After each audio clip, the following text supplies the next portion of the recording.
जी, बिस्मिल्लाहिर्रहमानिर्रहीम। Welcome to all of you in orientation session for all PPSC papers. आज के इस सेशन में हम कंप्यूटर को देखेंगे कि डिफरेंट पीपीएससी पेपर्स के लिए कंप्यूटर की क्या इंपॉर्टेंस है, कंप्यूटर को आपने तैयार किस तरह से करना है, या कंप्यूटर के अलावा जो बाकी सब्जेक्ट्स हैं उनको भी आप किस तरह से तैयार करें, क्या स्ट्रेटजी ऑप्ट करनी चाहिए, और हम आपको कंप्यूटर किस तरह से पढ़ाएंगे। सबसे पहले अगर आप कंप्यूटर की इम्पोर्टेंस देखें रिगार्डिंग पीपीएससी, तो अब सिलेबस में बकायदा कंप्यूटर का पोर्शन मेंशन किया जाता है। यानी अगर आप करंटली जो ऐड आई हुई है सीटीडी, तो उन्होंने एक पोर्शन स्पेशली लिखा हुआ है कि usages of basic softwares like MS office, like electronic record keeping, internet, email etcetera. इसी तरह जो एक्साइज इंस्पेक्टर की सीट्स हैं उसमें कंप्यूटर इंपॉर्टेंट है, बल्कि आजकल जो सबसे ज़्यादा सीट्स आ रही हैं वो पुलिस में आ रही हैं, बाकी डिपार्टमेंट्स में रिलेटिवली कम है। या जूनियर कंप्यूटर ऑपरेटर की सीट्स अभी आई हुई हैं, अगर आप लोग अप्लाई करना चाहते हैं तो उसका अप्लाई भी कंटिन्यू है। तो पीपीएससी में सबसे ज़्यादा जो इम्पोर्टेंट पोर्शन है वो अब कंप्यूटर बनता जा रहा है। अब कंप्यूटर तैयार करने के 2 तरीके हैं। पीपीएससी जब कंप्यूटर के बारे में सवाल करता है आपसे, तो वो कंप्यूटर की एप्लीकेशंस के बारे में पूछता है। यानी कंप्यूटर का जो अप्लाइड नॉलेज है, specially MS office, specially internet, email, यानी उनका यूजेज किस तरह से है वो उसके बारे में सवाल करता है।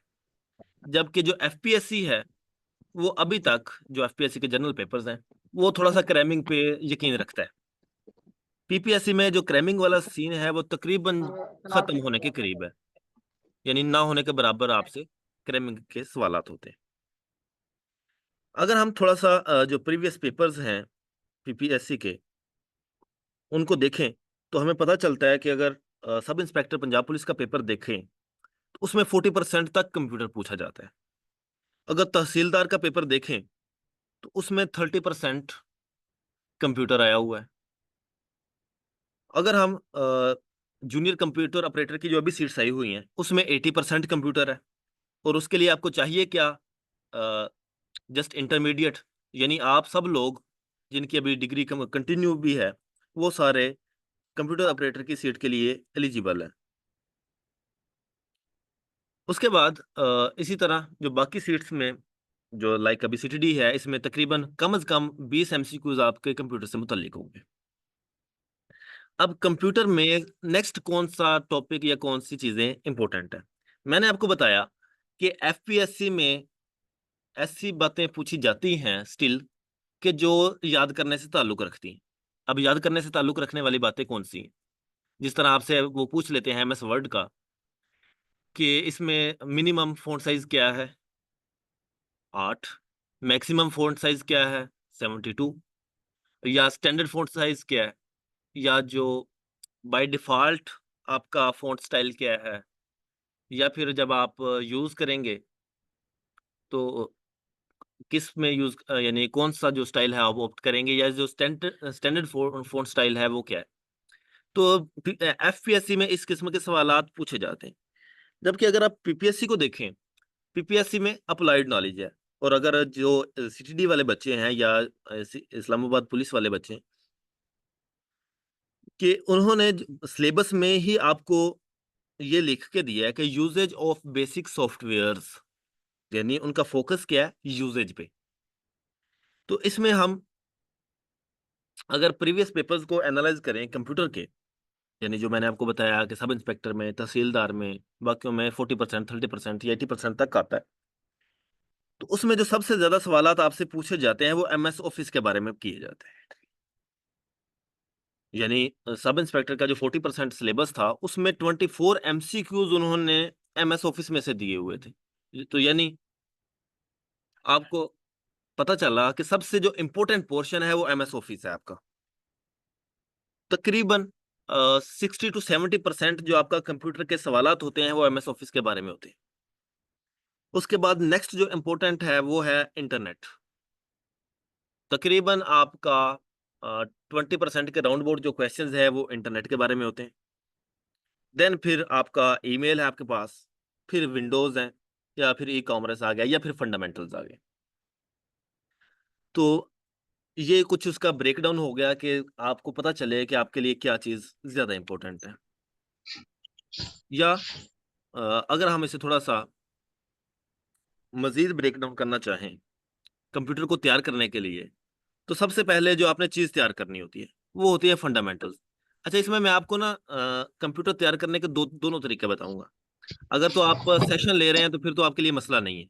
फिर तो यानी आप हमारी रिस्पॉन्सिबिलिटी है, आपकी 100% तैयारी हमने करवानी करवानी। जिस तरह से भी पॉसिबल हुई, वो हमने तैयारी करवानी। और जिनका कंप्यूटर से बैकग्राउंड नहीं है, तो वो अगर जॉइन कर लें, तो उनके लिए ज़्यादा फ्रूटफुल है। बहरहाल अ, मैं आपको दोनों तरह से तरीका बताऊँगा कि अगर आप खुद भी तैयारी करना चाहते हैं, तो किस तरह से करें, और सेशन में तो फिर अभी आपको पता चल ही जाएगा। तो बहरहाल इसमें सबसे पहले आप फंडामेंटल्स को फ़ोकस करेंगे। जब आपने कंप्यूटर की तैयारी करनी है, तो सबसे पहले जो आपका पहला टारगेट होगा, वो क्या होगा जी? फंडामेंटल्स। अब फंडामेंटल्स में क्या आएगा? आप कंप्यूटर का बेसिक तारुफ देखेंगे। क्या वो कंप्यूटर है क्या? इसका मीनिंग क्या है? किस ज़ुबान का लफ़्ज़ है? कंप्यूटर की आप हिस्ट्री देखेंगे कि बना कब? किसने बनाया? क्या उसका प्रोसीजर रहा सारा? उसमें यानी फर्स्ट फ़ेज़ में क्या हुआ? सेकंड में क्या हुआ? यानी सबसे पहले कैलकुलेशन के लिए जो बनाया गया डिवाइस, वो 1642 में बनाया गया। फिर 19th सेंचुरी में चार्ल्स बब्बेज आ जाता है, जो आप कैलकुलेशंस के लिए यूज़ करते हैं। चार्ल्स बेबेज ने सबसे पहले कंप्यूटर को कंपैरिज़न वगैरह के लिए इस्तेमाल किया। देन फिर जनरेशंस आ जाती हैं, फर्स्ट जनरेशन, सेकंड जनरेशन, यानी उसके बाद आप फंडामेंटल्स में जनरेशंस को देखते हैं कि उसमें फर्स्ट जनरेशन में आपके पास कौन-कौन से डिवाइस आए, सेकंड जनरेशन में कौन-कौन से डिवाइस आए, थर्ड जनरेशन में आप क्या एवोल्यूशन होती है, फोर्थ में क्या होती है, फिफ्थ में क्या होती है। यानी पहले वैक्यूम ट्यूब्स आ रही हैं, उसके बाद ट्रांजिस्टर्स आ रहे हैं। तो वैक्यूम ट्यूब में और ट्रांजिस्टर में फ़र्क क्या है? या किस तरह से आपने लेके चलना है? तो सबसे पहले आप फंडामेंटल्स को देखेंगे। इसी फंडामेंटल्स में फिर आप नेक्स्ट कंप्यूटर के 2 जो पार्ट्स बनते हैं, य उन्हें देखेंगे कि यानी इसको आप कंप्यूटर को 2 हिस्सों में डिवाइड करते हैं, हार्डवेयर में, सॉफ्टवेयर में। तो हार्डवेयर कौन-सा है? सॉफ्टवेयर कौन-सा है? फिर हार्डवेयर के आगे जो टाइप्स बनती हैं आपकी, या जो आप उसमें डिफरेंट डिवाइसेज़ बन गए, इनपुट डिवाइसेज़ कौन से हैं, आउटपुट डिवाइसेज़ कौन से हैं, ऐसे डिवाइसेज़ कौन से हैं जो एज़ इनपुट भी यूज़ होते हैं, एज़ आउटपुट भी यूज़ हो रहे हैं। और फिर उन आउटपुट डिवाइसेज़ को आगे नेक्स्ट डिटेल्स में देखना कि इनपुट डिवाइस में हमारे पास कीबोर्ड है, तो कीबोर्ड से मुतल्लिक सवालात आपसे पूछे जा सकते हैं कि भई इसमें कर्सर कीज़ कौन-सी हैं, क्यूआरटी कीबोर्ड कौन-सा है, इसमें स्टैंडर्ड अल्फ़ाज़ कितने इस्तेमाल होते हैं। ये चीज़ें आपसे पूछी जाती हैं। मज़ीद अगर आप इनपुट डिवाइसेज़ देखें, तो आपके पास पॉइंटिंग डिवाइसेज़ हैं, आपके पास फिंगरप्रिंट स्कैनर है, एटसेट्रा। इस तरह अगर आप आउटपुट डिवाइसेज़ की तरफ आएँ, तो वहाँ पे आपको अलग से पूछा जाएगा कि हाँ, भई स्पीकर का क्या काम है, स्पीकर क्या है? इसमें आपके पास यानी सॉफ्ट आउटपुट डिवाइसेज़ भी हैं, जो आपको सॉफ्ट फॉर्म में आउटपुट दे रही होती है, लाइक मॉनिटर वगैरह, डिस्प्ले वगैरह। आपके पास हार्ड फॉर्म में डिवाइसेज़ हैं, लाइक प्रिंटर वगैरह, जो आपको हार्ड फॉर्म में आउटपुट देती हैं। तो ये हार्डवेयर आपने देख लिया, फिर आप सॉफ्टवेयर में चले गए, वहाँ पे आपने देखा कि सिस्टम सॉफ्टवेयर कौन-सा है, एप्लीकेशन सॉफ्टवेयर कौन-सा है। ये यूँ समझ लें कि मैं आपको सारी आउटलाइन भी बता रहा हूँ, और अगर आपने खुद तैयार करना है, तो भी आपको सारी चीज़ें मैं बता रहा हूँ, हर लफ़्ज़। यही अगर आप खुद तैयार कर रहे हैं, तो इसी हर लफ़्ज़ को आप डिटेल से क्या करेंगे कि सर्च करेंगे, और देन फिर उसको अटेम्प्ट करें, और अगर हमारे साथ हैं, तो ये सारी चीज़ें हम आपको डिटेल से करवाएँगे। अच्छा, तो हार्डवेयर आपने कंप्लीटली कर लिया, फिर आप सॉफ्टवेयर पे आ गए। सॉफ्टवेयर में आपने देखा कि आपके पास सिस्टम सॉफ्टवेयर है, आपके पास एप्लीकेशन सॉफ्टवेयर है। फिर सिस्टम सॉफ्टवेयर में आपके पास आगे ड्राइवर्स हैं, ऑपरेटिंग सिस्टम्स हैं। अगर आप एप्लीकेशन सॉफ्टवेयर में जा रहे हैं, तो वहाँ पे आपके पास ग्राफिक के सॉफ्टवेयर हैं, वर्ड प्रोसेसिंग के सॉफ्टवेयर हैं, यानी मल्टीमीडिया सॉफ्टवेयर्स। तो वो डिफरेंट सॉफ्टवेयर्स आ गए। फिर सॉफ्टवेयर्स के साथ डिफरेंट जो ट्रबल क्रिएटर्स होते हैं या वायरस वगैरह हमारे पास हैं, वो हम कर लेंगे। तो ये हमारा हो जाएगा फंडामेंटल पोर्शन। यानी जब आपने कंप्यूटर को तैयार करना है, तो कंप्यूटर तैयार करते हुए जो सबसे पहला पोर्शन है हमारे पास, वो क्या है जी? फंडामेंटल्स, जो मैंने आपको डिटेल से बता भी दिया। देन फिर आपका फंडामेंटल्स डन हो गया। उसके बाद अगला हमारे पास क्या आया जी? नेक्स्ट हमारे पास आ गया MS ऑफिस। अब MS ऑफिस का मैंने आपको बताया कि दो तरीके हो सकते हैं। अगर तो एक आपके वो क्रैमिंग वाले क्वेश्चंस आ गए, कि क्रैमिंग वाले क्वेश्चंस में आपने क्या करना है कि आपने देख के बताना है कि इसमें व्यूज कौन कौन से होते हैं, MS ऑफिस के व्यूज कौन से हैं, पावर पॉइंट के व्यूज कौन से हैं आपके, अगर एक्सेल में है तो वहां पे कौन कौन से व्यूज हैं। या फिर वही बात कि इसका मिनिमम फ़ॉन्ट स्टाइल साइज क्या है, मैक्सिमम फ़ॉन्ट साइज क्या है, बाय डिफ़ॉल्ट क्या होता है, कौन सी चीज़ कहाँ पे है, ये चीज़ें। या फिर दूसरा आपके पास अप्लाइड आ जाएगा। अब अप्लाइड में एक तो आपके शॉर्टकट्स वगैरह आ गए। अब उन्होंने आपको थोड़ा-सा ना चक्कर देना होता है पेपर के अंदर। अब चक्कर किस तरह से देना है कि ये तो आपको पता है कि कंट्रोल सी से आप कॉपी करते हैं, कंट्रोल वी से आपको पेस्ट करें। उन्होंने आपसे सिंपली ये नहीं पूछना कि हाँ, भई पेस्ट का आप शॉर्टकट बताएँ, नहीं। उन्होंने आपको थोड़ा-सा कंसेप्चुअल चेक करना है। किस तरह से? कि वो आपको कहेंगे कि भाईजान, अगर हमने एक जगह से कोई चीज़ अ, एक जगह पे कोई चीज़ लिखी हुई है, वही चीज़ हमने दूसरी जगह भी लिखनी हो, तो फिर हम कौन-सा टूल यूज़ करेंगे? तो फिर या एक जगह से हमने कोई चीज़ दूसरी जगह ट्रांसफ़र करनी है या कॉपी कर ली, तो दूसरी जगह पे वही चीज़ हमने लिखनी हो तो हम किस तरह से लिखेंगे? यानी बात वही होगी, लेकिन वो पेस्ट का लफ़्ज़ यूज़ नहीं करेंगे। अब अगर तो आप यूज़ करते हैं, तो फिर तो आपके लिए मसला नहीं है। या फिर आप सेव करने के लिए कंट्रोल एस भी यूज़ कर रहे होते हैं, कंट्रोल W वगैरह यूज़ कर रहे हैं, या सेव और सेव एज़ 2 डिफरेंट चीज़ें। तो वो आपसे ये पूछ सकते हैं कि अगर आपने उसका नाम चेंज करना है तो सेव एज़ करेंगे, और अगर एज़ इट इज़ करना है तो सेव, या सेव एज़ में जाके आप नाम चेंज कर सकते हैं, उसकी लोकेशन चेंज कर सकते हैं। ये सारी वो बातें या सारे वो सवाल हैं जो पेपर्स में पूछे जा चुके होंगे। अभी तक जितने मैंने अल्फ़ाज़ आपके सामने सिलेबस के आउटलाइन के बोले, या मैं आपको एज़ एग्ज़ाम्पल बोल रहा हूँ, ये सारे वो सवालात हैं जो पेपर में पूछे जा चुके हुए हैं। तो अगर तो आपने जस्ट MCQs याद किए हुए, अब अगला सवाल मेरे से यहाँ पे ये हुआ था कि सर हमें कंसेप्चुअल तैयारी करें या MCQs पढ़ें? तो अगर तो आपने MCQs तैयार किए हुए, तो एज़ इट इज़ MCQ आ गया तो आप ज़बरदस्त बड़े खुश होंगे। लेकिन PPSC ने इस इम्तिहान को वाक़ई मुकाबले का इम्तिहान बना दिया है, तो वो एज़ इट इज़ नहीं देता। वो आखिर बैठे हुए हैं, इतने अरसे बाद उन्होंने आपका पेपर लेना है, तो उन्होंने कोई ना कोई तो कारीगरी दिखानी है ना। तो वो फिर कारीगरी ये दिखाते हैं कि थोड़ा-सा पेपर कंसेप्चुअल कर देते हैं। जिस बच्चे ने कंसेप्चुअल तैयारी की हुई है, उसके लिए तो मसला नहीं है। लेकिन इसका ये मतलब नहीं है कि आपने MCQs नहीं पढ़ने, आपने MCQs भी पढ़ने हैं।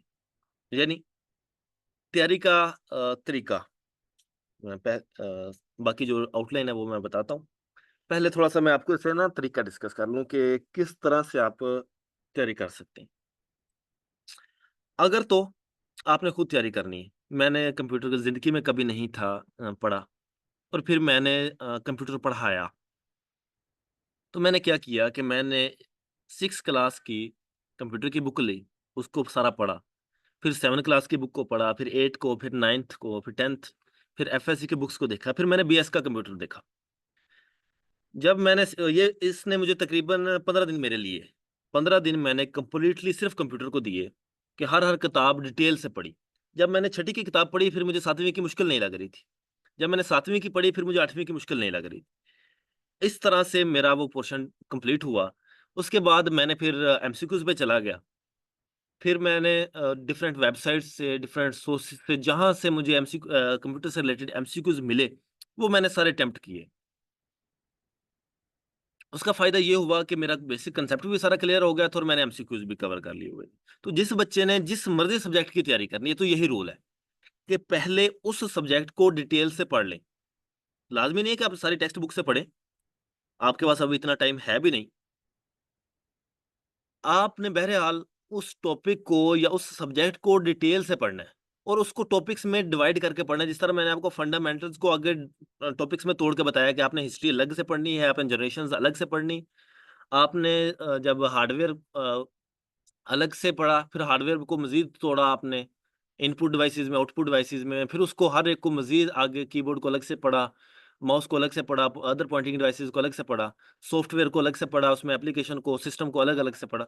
तो इस तरह आपने हर सब्जेक्ट को तोड़ के डिटेल से पढ़ लेना है। जब आप डिटेल से पढ़ चुके होंगे, फिर आप उसके क्विज़ अटेम्प्ट करेंगे, आप उसके एमसीक्यूज़ पढ़ेंगे, आप उसकी प्रैक्टिस करेंगे। उससे आपको पता चल चुका होगा कि मेरा कांसेप्ट कहाँ तक है, मैं कन्फ्यूज़ कहाँ पे हो रहा हूँ, स्ट्रेंथ कहाँ पे है, वीकनेस कहाँ पे है। खुद आपको आइडिया हो जाएगा, तो फिर आप आसानी से उस सब्जेक्ट को भी क्रैक कर सकेंगे और अगर आपने हर सब्जेक्ट इसी तरह से किया है, तो फिर आप पेपर को भी आसानी से क्रैक कर सकते हैं। और जो हमने पढ़ाना है, सेम स्ट्रैटेजी हमारी है कि हमने हर टॉपिक को आगे मज़ीद टॉपिक सब टॉपिक्स में मैं अगर अभी थोड़ी-सी आपको स्लाइड्स दिखाऊँ, तो आपको आइडिया भी हो जाएगा कि हमने क्लास के अंदर ही बल्कि अ, हर चीज़ का वो सॉल्यूशन किया होता है। यानी जो आपको तरीका बताया उसी तरह से हमने आपको यहाँ पे कवर भी कराना है। फॉर एग्ज़ाम्पल कंप्यूटर को अगर आपने किया, तो आप क्या करेंगे, सबसे पहले उसके टाइप्स ऑफ कंप्यूटर। अब इसको हर एक को डिटेल से आपने देख लिया। ये उसका मैं फंडामेंटल्स आ गए ना। उसके बाद इससे मुतल्लिक अ, अच्छा, इसमें मज़ीद क्या चीज़ होगी? हमारे यहाँ जो मैंने आपको तरीका बताया ना कि पहले टॉपिक को डिटेल से पढ़ना है, फिर उससे मुतल्लिक क्विज़ अटेम्प्ट करना है। तो हमारे यहाँ सेशन के अंदर, क्लास के अंदर ही क्विज़ हम आपसे सॉल्व करवा रहे होंगे कि हमने आपको ये टॉपिक पढ़ाया, एक टॉपिक कि टाइप्स ऑफ कंप्यूटर क्या है? और फिर हमने फ़ौरी उस पे आपका क्विज़ बना लिया। हमने आपसे पूछा, हाँ भई, आपने जो अभी क्लास में पढ़ा है, आपको समझ आया या नहीं आया? जब आप इसके क्वेश्चन के आंसर करेंगे, तो आपको ऑटोमैटिकली पता चल जाएगा कि यार, चीज़ मेरी समझ में आ रही है या नहीं आ रही। फिर उसमें से जो अलग से एमसीक्यूज़ है, वो भी हम आपको बता रहे होंगे। फिर देखें हार्डवेयर, हार्डवेयर अलग से इनपुट डिवाइसेज़ आ गए, आउटपुट डिवाइसेज़ अलग से, स्टोरेज डिवाइसेज़ अलग से आ गए, कम्युनिकेशन डिवाइसेज़ अलग से आ गए।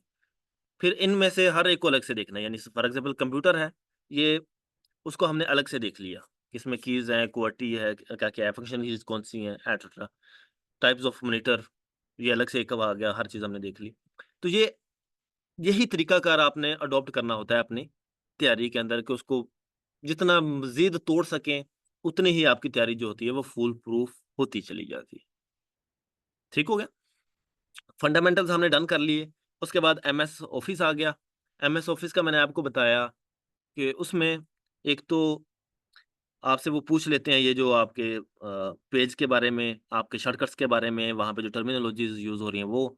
स्पेशली चूँकि पेपर आपका अप्लाइड है और जो पुलिस वाले हैं, पुलिस में इस वक़्त सबसे ज़्यादा जो ज़ोर दिया जा रहा है वो कंप्यूटर पे दिया जा रहा है। यानी जो लोग सिलेक्ट हो चुके हुए हैं, उन्हें बाकायदा कंप्यूटर की ट्रेनिंग दी जाती है। क्योंकि हर चीज़ ऑनलाइन है और जो आपने आगे इन्वेस्टिगेशंस वगैरह करनी होती हैं, वो सारी आप कंप्यूटर बेस ही कर रहे होते हैं। आप क कॉल डाटा रिकॉर्ड निकलवा रहे होते हैं, आप उनके लोकेशंस ले रहे होते हैं, तो वो सारा चीज़ें आपकी कंप्यूटर बेस हो गई हुई हैं। तो कंप्यूटर को ही प्रेफ़रेंस दी जाती है, पेपर के अंदर भी और उसके बाद ट्रेनिंग के अंदर भी। और अच्छा ठीक हो गया। तो ये उसमें फिर सबसे इम्पोर्टेंट जो चीज़ है वो एमएस ऑफ़िस है, कि आपने एमएस ऑफ़िस को यूज़ करते हुए चीज़ों को एनालाइज़ वगैरह करना होता है। वहाँ पे आप एमएस वर्ड के थ्रू आपने अपनी वो चीज़ें लिख के भेजनी देनी या फिर एक्सेल। अगर आपको ये चीज़ें आती हैं, तो एक तो पेपर में भी आसान, वहाँ पे फ़ॉर्मूलाज़ कौन-कौन से किस तरह से आपने अप्लाई करने। और इसमें 2 चीज़ें, कि एक तरीका ये है कि आपने एमएस ऑफ़िस को याद कर लिया। एक तरीका ये है कि आपने एमएस ऑफ़िस को याद कर लिया। दूसरा तरीका ये है कि एमएस ऑफिस याद करने से आपके जो सिंपल सामने-सामने वाले एमसीक्यूज़ हैं, वो तो आपके डन हो जाएँगे। लेकिन जो अप्लाइड वाला वो क्वेश्चन पूछेगा, आपने पढ़ा होगा लेकिन वहाँ पे आपको नहीं पता चल रहा होगा। तो उसका फिर हल ये होता है कि आप हर चीज़ को साथ-साथ अटेम्प्ट भी करें, यानी उसकी प्रैक्टिस करें। यानी आपने एक शॉर्टकट देखा कि इसको अभी मेरा ये एक्टिव नहीं है पावर पॉइंट, अदरवाइज़ मैं आपको करके दिखाता साथ-साथ कि कंट्रोल सी से किस तरह से कंट्रोल ए के साथ आपका सारा सिलेक्ट हो रहा है, किस तरह से आपका थोड़ा सा सिलेक्ट होता है, किस तरह से आपने कॉपी करना, पेस्ट करना, कैसे आपने कौन सा आप टूल प्रेस करेंगे तो क्या रिजल्ट आएगा। तो अगर आप क्लास के अंदर ये सारी प्रैक्टिस करें या अगर आप लर्न कर रहे हैं तो ये हर चीज़ आप खुद प्रैक्टिस करें साथ-साथ, तो फिर आप वाक़ई में अप्लाइड कंप्यूटर का पेपर दे सकते हैं। यहाँ पे आपने वो सारी बेसिक्स कवर करनी होती हैं कि कंप्यूटर एक सब्जेक्ट है जो लोग 4 साल में डिग्री करते हैं और 4 साल में भी वो उसकी एक डोमेन में करते हैं। आईटी वाले 4 साल में आईटी के में करते हैं, सॉफ्टवेयर वाले सॉफ्टवेयर में कर रहे हैं और आप कंप्यूटर वाले जो सिंपल है सीएस वाले वो अलग से कर रहे हैं। आपने उन तमाम फ़ील्ड्स की बेसिक्स यहाँ पे कवर करके वहाँ पे आगे जाना है, ठीक है? तो ये हमारा एमएस ऑफिस के बारे में आ गया। फिर उसके बाद आपका इंटरनेट, ईमेल के बारे में बड़ा डिटेल में क्वेश्चंस होते हैं, उसके स्ट्रक्चर के बारे में, उसके बाकी क्वेश्चंस के बारे में। तो वो आपने डिटेल से देखने होते हैं, डिटेल से कवर करने हैं। इंटरनेट के बारे में, इसके अलावा नेटवर्किंग के बारे में, नेटवर्क टोपोलॉजीज़ या नेटवर्किंग। फिर इसमें कंप्यूटर में एब्रिविएशंस जो हैं वो बड़ी इंपॉर्टेंट होती हैं। तो वो आपने देखनी है और हर एब्रिविएशन एक मज़ीद टॉपिक भी होता है। आप यानी फॉर एग्ज़ाम्पल आपने वीजीए पढ़ा, वीडियो ग्राफिक अरे, या आपने एमपी4 पढ़ा या पीडीएफ का वर्ड पढ़ा आपने, पोर्टेबल डॉक्यूमेंट फॉर्मेट। तो हर लफ़्ज़ या आपने आईपी पढ़ लिया, इंटरनेट प्रोटोकॉल। तो अब आईपी एक आपके पास एब्रिविएशन भी है और एक टॉपिक भी है। तो आपने आईपी को डिटेल से पढ़ लेना है कि किस तरह से ये इंटरनेट के थ्रू जो ट्रांसफ़र हो रहा होता है उसको इंश्योर करवाता है, या टीसीपी ट्रांसमिशन कंट्रोल प्रोटोकॉल है आपके पास। तो वो किस तरह से जो ट्रांसमिशन है एक डिवाइस से दूसरे डिवाइस तक थ्रू इंटरनेट, किस तरह से इंश्योर करवा रहा है और किस तरह से डाटा सारा सेंड हो रहा होता है। तो हर लफ़्ज़ आपका एक वो डिटेल होता है। तो एक दफ़ा टिका के कंप्यूटर कर लें, फिर जो हर टेस्ट में पूछा ही जाना है। जहाँ पे कंप्यूटर कहीं पे मेंशन नहीं है ना, 3-4 सवाल वहाँ पे भी आ जाने हैं और जहाँ पे मेंशन है वहाँ पे 20 सवाल और जहाँ पे अ, उन्होंने यानी स्पेसिफाई कर दिया जिस तरह तहसीलदार में 30% स्पेसिफाई किया हुआ था पिछली दफ़ा, सब इंस्पेक्टर में 40% उन्होंने स्पेसिफाई किया हुआ था, वो फिर उतना तो पूछा ही जाएगा। तो ये था जी कंप्यूटर के बारे में एक ब्रीफ सा ओवरव्यू।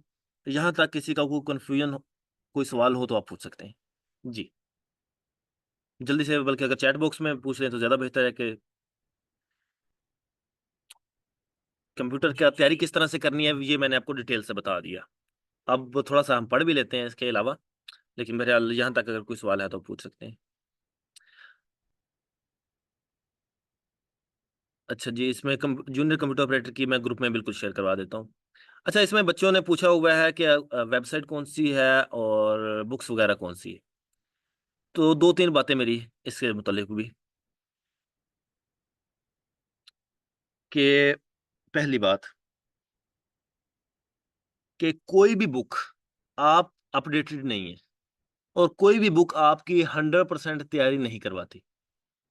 अगर जो बच्चे ये पूछ रहे होते हैं कि हमें बुक बता दें कि जो आपको जो जिससे हमारी तैयारी मुकम्मल हो जाए, जिसमें से मैक्सिमम सिलेबस आ जाए, तो ऐसी कोई भी बुक मार्केट में मौजूद नहीं है। हमने अभी कोशिश की है बुक लिखने की, उसपे हम वर्किंग कर रहे हैं, लेकिन उस ड्रॉबैक की हमें भी ज़रूरत है, ड्रॉबैक जो है वो हमें भी फेस करना पड़ रहा है कि आप कभी भी सारा कंटेंट इकट्ठा नहीं लिख सकते और उसे बार-बार अपडेट करना पड़ता है। तो इसलिए इंटरनेट ही बेस्ट सोर्स है आपकी तैयारी के लिए।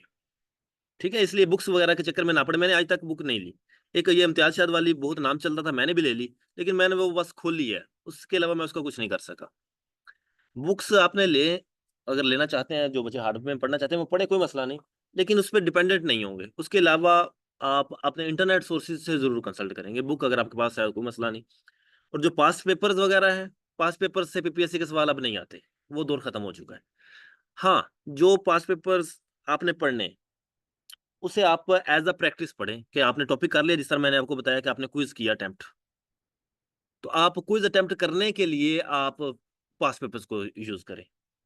या फिर उसको अगर आपने पहले पढ़ना है, तो फिर आप उससे आइडिया लें कि इसमें किस किस्म के सवाल पूछे जा रहे हैं, कौन-कौन से टॉपिक आ रहे हैं, तो फिर वो पास्ट पेपर्स आपके लिए काम के हैं, अदरवाइज़ अगर आपने उन एमसीक्यूज़ को याद करना है, फिर वो आपके काम के नहीं हैं बिल्कुल भी। ठीक हो गया जी? अच्छा, सीटीडी में हाँ, तकरीबन 20% आएगा, इससे ज़्यादा आ सकता है, लेकिन कम से कम इतना आएगा।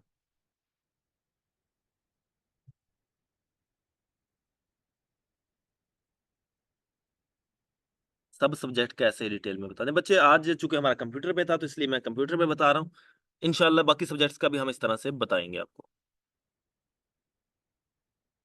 और कोई इसी का कोई सवाल है तो आप पूछ सकते हैं।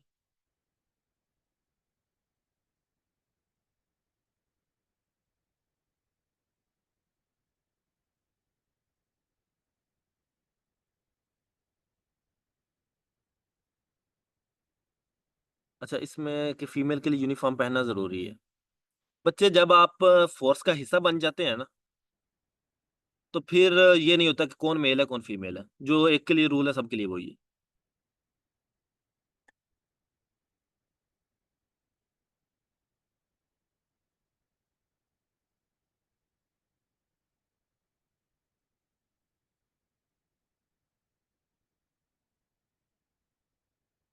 जी जी बिल्कुल, वो लाजमी सी बात है। जितने मैंने आपको अल्फाज बताए, जितने मैंने टॉपिक्स बताए, हर टॉपिक को डिटेल से हम इंशाल्लाह पढ़ेंगे।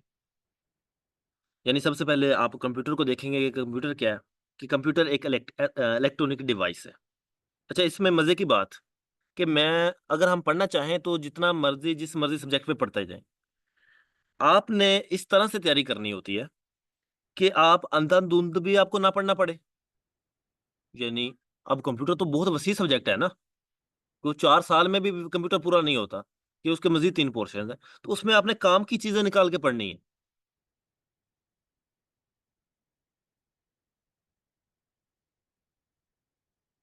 तो आपने अ, उन सब्जेक्ट में से, उन बुक्स में से अपने काम की बातें निकालनी है।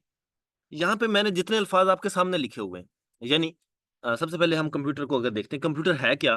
कि एक इलेक्ट्रॉनिक डिवाइस है जो डाटा एक्सेप्ट करता है, उसको प्रोसेस करता है, और उसे यूजफुल इंफॉर्मेशन में कन्वर्ट कर देता है। और उस यूजफुल इंफॉर्मेशन को वो स्टोर भी करता है, और हमें आउटपुट की फॉर्म में दे भी देता है। तो ये है जी कंप्यूटर का काम, कि उसने एक इलेक्ट्रॉनिक डिवाइस है जो डाटा एक्सेप्ट कर रहा है, उसको प्रोसेस करके इंफॉर्मेशन में कन्वर्ट कर रहा है। और वही सारा कुछ वो अपनी मर्जी से नहीं कर रहा। वो जिस तरह से हम उसको इंस्ट्रक्शंस दे रहे हैं, उसके अकॉर्डिंग वो हमें उस डाटा, जो हमने उसे डाटा प्रोवाइड किया, उसके अकॉर्डिंग आउटपुट दे रहा है। और अगर हम उसे इंस्ट्रक्शंस दे रहे हैं तो वो उसे स्टोर भी कर रहा है। तो ये आ गया जी कंप्यूटर की सिंपल सी डेफिनेशन। अब कंप्यूटर के मुतालिक जो अगला सवाल होता है, वो इसकी लैंग्वेज के बारे में है, कि आया ये कंप्यूटर का लफ्ज आया कहाँ से।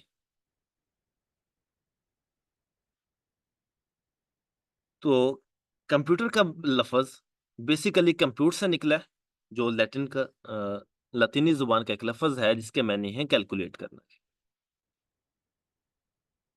दूसरा डेफिनेशन में आपने दो लफ्ज पढ़े, डाटा और इंफॉर्मेशन। यकीनन अगर आप थोड़ा सा गौर से सुन रहे हो तो आपको पता चल गया होगा कि डाटा और इंफॉर्मेशन में फ़र्क क्या है। कि डाटा रॉ मटेरियल है। अगर हम उस रॉ मटेरियल को प्रोसेस करके अरेंज फॉर्म में दे दें तो वो इंफॉर्मेशन है। इंटरनेट पे बहुत सारा मटेरियल पड़ा हुआ है, वो सारा डाटा है। आपने कंप्यूटर का आप कंप्यूटर के बारे में सर्च किया, आपके सामने हज़ारों फाइल्स ओपन हो जाएँगी कंप्यूटर की। वो क्या है? कंप्यूटर का डाटा। अब उस कंप्यूटर के डाटा को अरेंज करके जो मैं आपको बता रहा हूँ, वो इंफॉर्मेशन है। यानी मैं आपको डाटा नहीं दे रहा, बल्कि मैं आपको इंफॉर्मेशन दे रहा हूँ, एक प्रोसेस्ड फॉर्म में उस सारे डाटा का निचोड़ करके आपको दिया जा रहा है। आईटी क्या है? Information technology.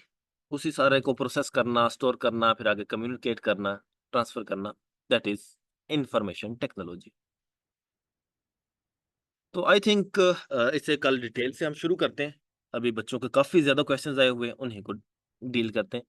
प्रॉपर जो इंशाल्लाह कंप्यूटर की क्लास होगी वो कल होगी, और नंबर आपके साथ मेंशन है, यहाँ से आप अपनी रजिस्ट्रेशन करवाएं। बाकी रिकॉर्डिंग एंड करके मैं आपके क्वेश्चंस का आंसर करता हूँ। सर बात सुने।